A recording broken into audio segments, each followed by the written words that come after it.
Welcome back to the Daily Stack. Today, it's September 2nd, 2025.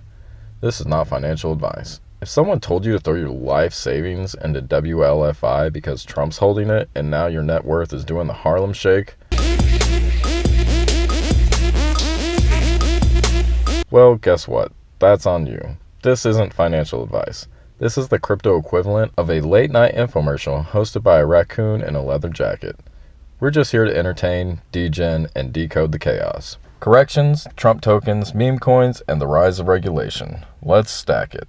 Yo, riding through the blockchain, wheels on the grind, digital gold in my pocket, dollar signs in my mind, flipping tokens like burgers, hot off the pan, from the basement to the moon, I'm a crypto man. The crypto market's pulling back, Trump's launching coins like Oprah's handing out cars, Ethereum's slipping harder than your uncle's hairline, and stablecoins just got the legal blessing they've been praying for. Also in the world, Pakistan's stacking Bitcoin like it's prepping for digital war, Europe's throwing a tantrum over tokenized stocks, and Layer Brett just turned meme magic into pre-sale millions. So yeah, September's not playing nice. First, let's start with the market check-in.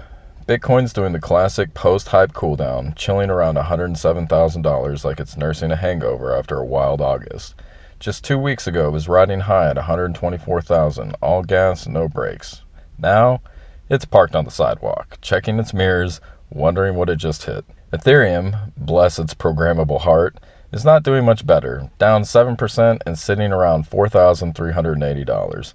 That's the crypto equivalent of getting dunked on in front of your ex. It stings. Solana took a light tap, about 1.5%, which in this market feels like a gentle hug. XRP dropped 2.8% because XRP is just vibing in its own legal soap opera. And then there's GameFi, which got absolutely curb stomped.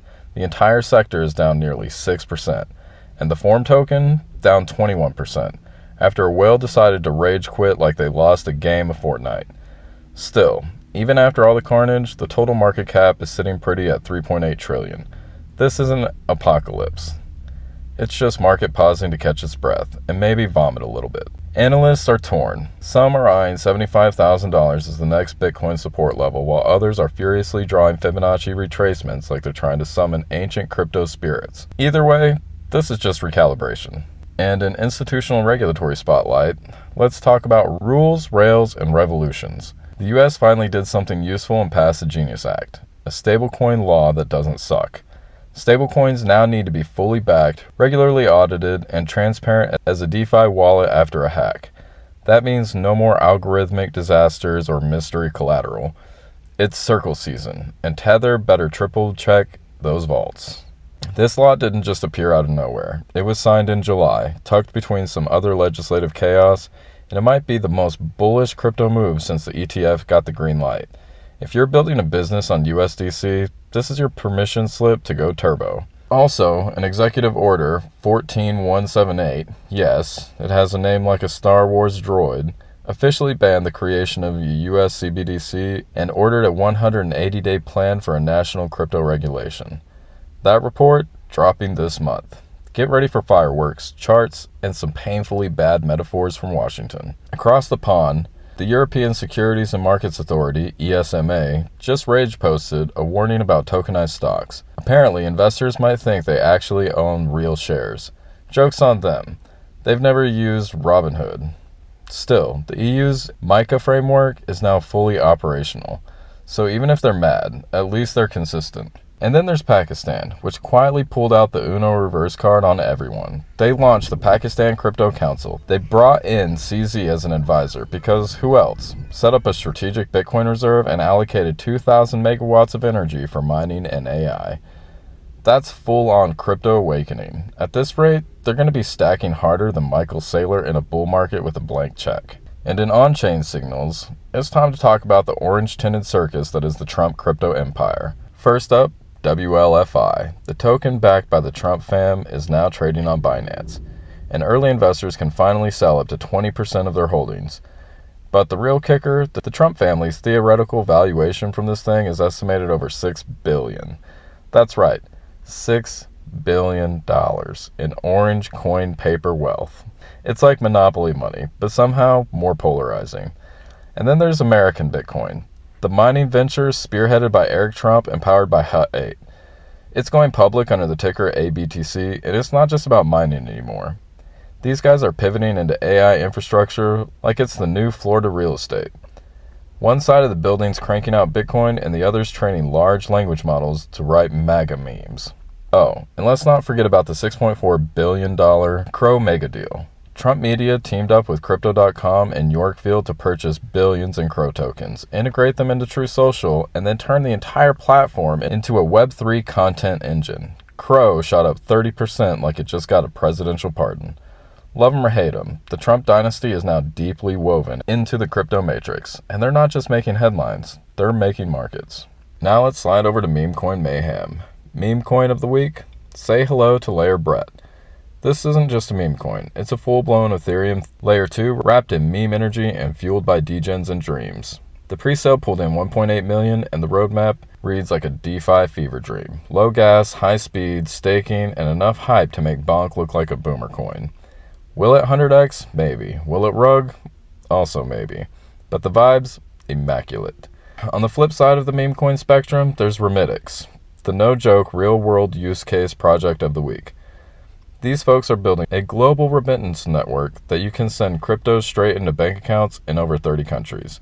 They've raised $21.5 million, locked in with a Bitmart listing, and their beta wallet is launching this quarter. If this works, Western Union is about to get hit with the blockchain version of a roundhouse kick. One side's delivering laughs, the other's delivering liquidity. That's the duality of altcoin season. And in macro moves and adoption, here comes the data dump, and spoiler alert, it's bullish. According to Gemini's latest report, crypto's ownership in key markets like the US, UK, France, and Singapore has risen from 21% to 24%. That's not just progress, that's global onboarding at scale. And check this, 31% American first-time buyers enter the market through meme coins. Forget Bitcoin maxis. Pepe brought more people into crypto than Michael Saylor ever could. Also worth noting, 39% of U.S. crypto holders now own ETFs, and Gen Z and millennials are still leading the charge, with half having held crypto at some point. Bitcoin dominance is slipping, down to 57.4%, while the ETH ETF flows are surging, up 31% in the last month. Altcoin season index is blinking bright red. That's not a warning, it's a green light wrapped in a degen meme and posted on Twitter. Coinbase is calling 2025 the inflection point for crypto. Elliptic says 77% of financial institutions now believe digital assets are essential to their future. TradFi's not resisting anymore. They're just trying to figure out how to look cool while doing it. And that brings us to the tip of the day. Here's the alpha. Corrections aren't collapses. Markets pull back. That's what they do. If it went up forever, then it wouldn't be crypto. It'd be a Ponzi scheme on training wheels. What separates winners from bag holders is knowing the difference between a dump and a discount. When prices dip, the paper hands fold, but the stackers sharpen their knives and go shopping. So zoom out, ask the question, are the fundamentals broken or are the impatient just funding your entry? Bitcoin's taking a breather, Ethereum's face planting, GameFi's on life support, but the big picture is still full send. Trump's launching coins, mining Bitcoin, and pumping Crow like it's campaign merch. The US just passed stablecoin laws that actually make sense, while Europe's yelling about securities and Pakistan is literally mining its way into the crypto global elite. Altcoins are rising, institutions are warming up, retail's coming back through the side door, and memes are looking stronger than ever. Only ever click the official hardware link in the episode description. Skip Discord promos, Twitter DMs, or meme giveaway hypes. Your keys remain sacred. Stack smart, stack daily, and I'll see you degens tomorrow. Hustle in my wallet, keys in my hand. Decentralized dreams, I don't need no brand. Ether in my veins, my pulse on the rise.